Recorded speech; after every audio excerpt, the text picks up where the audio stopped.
started at Sebring, the 12-hour race, which is a fantastic, historic event. To win that, our first time out in this new class was spectacular. It happened 5 years to the day that Scott Tucker got in his first race car and drove his first SCCA regional race at Buttonwillow. So it was a very special win and a really good kickoff to the season for the team. Sebring was awesome, fantastic day.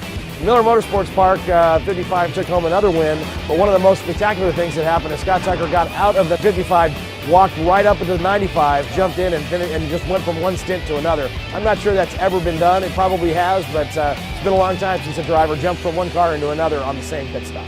Lime Rock was not one of our best weekends. In morning practice, after the 55 car had qualified on the pole, Christoph had just really a small mistake, got two wheels off in the wet grass, took the car all the way over to the tires where we had an impact that seemed very minor at first but had shoved the suspension through the tub and essentially ended that car's life. The tub was destroyed and the car didn't run the race. So it was just one of those bad deals. The 95 car though sort of pulled it out and we wound up finishing third in the 95 car that weekend.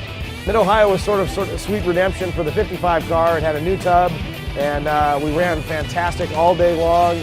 Christoph ran from the back all the way to the front. And it was his 100th career race win, so we all celebrated at Mid-Ohio. It was a great race win. Of all the ways to come to Atlanta, being in a tie for the lead with the points at stake is probably not the least pressure. This is a long race. It's huge problems with traffic. You've got tremendous speed differentials between the fastest and slowest cars. I believe the traffic is going to be the story at the Petit Le Mans. We're keeping your car on the track in contention. And the good news is we only have to beat one car. We need to beat the 99 car, and that's the focus of this entire effort, is beating the 99 car. It's like we're starting the season all over again, but there's only one race. So it's, we got a good team, we got a good strategy. We'll just see what happens. Well, it all comes down to this race, tied up as close as you can get, tied in points, first, seconds, and thirds. So kind of makes it a little easy for us that we have one car to focus on, and you don't have to worry about, do you have to beat them by 2 positions or stay within a position of them. So it's pretty cut and dried. We beat the 99, we're the champs. They beat us, they're the champs. In the 55 car, we've got the same team. It's Christoph, myself, and Mark Wilkins that won Sebring and Laguna in the 6-hour race. In the 95 car, we got Marco Werner, 3-time Audi 24-hour Le Mans champion. Got Bert Frizzell. He co-drives with Mark Wilkins in the Daytona prototype program and Rolex.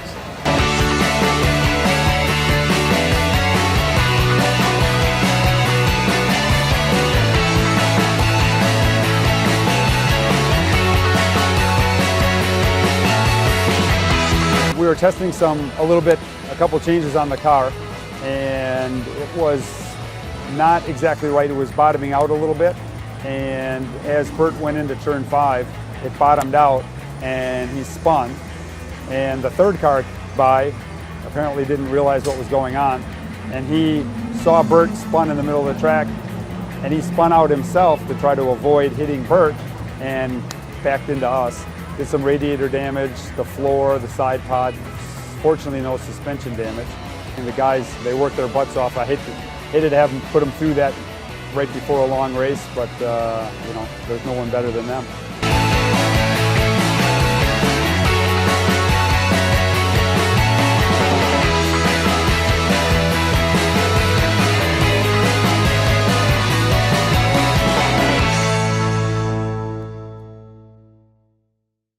Here he is, the forceful Frenchman. 1993 24 Hours of Le Mans winner. And he is trying to fly the flag and push the car for his team owner and teammate Scott Tucker at the moment. Gunnar Jeanette boasts a 4-point advantage. Well, that's the LMPC leader, Mark Wilkins, who's jumped aboard one of Scott Tucker's machine. His third outing with the Level 5 team, and he's had 2 wins so far, so the perfect record, winning at Sebring and also at Mazda Raceway Laguna Seca, now in his 3rd stint with his team this year. And then problems in the LMP Championship, LMP Challenge Championship, I should say. Gunnar Jeanette, who came into the weekend tied with Scott Tucker, is having a great run. steering rack issues. That car had to go behind the wall. Good news for Scott Tucker, who shares this car and is hoping to get this Drivers' Championship here tonight, is that the car that he's competing against, Gunnar Jeanette's team, had massive problems. Took the car to the 10 with steering issues. There's some 75 laps behind these guys, so they don't have enough time to overhaul them. With only 47 laps to go for the leaders right now. Well, this 95 has had such a good day. Marco Werner is in a class of his own. The lead LMPC car is in 9th overall. Talk about rolling the dice.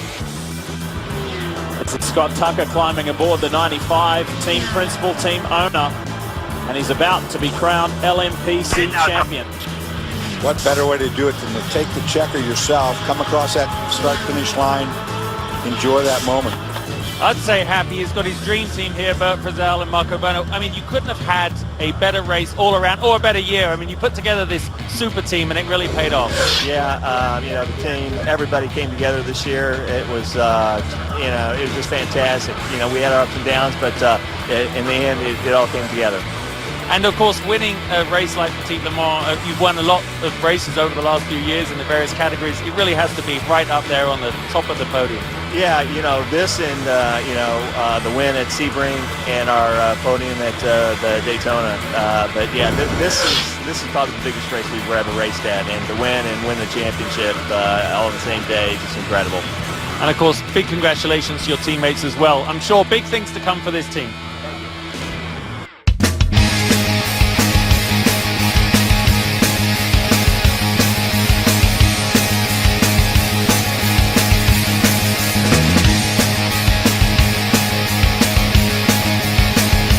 Most people understand a national championship in endurance sports car racing, and especially one that's on an international stage.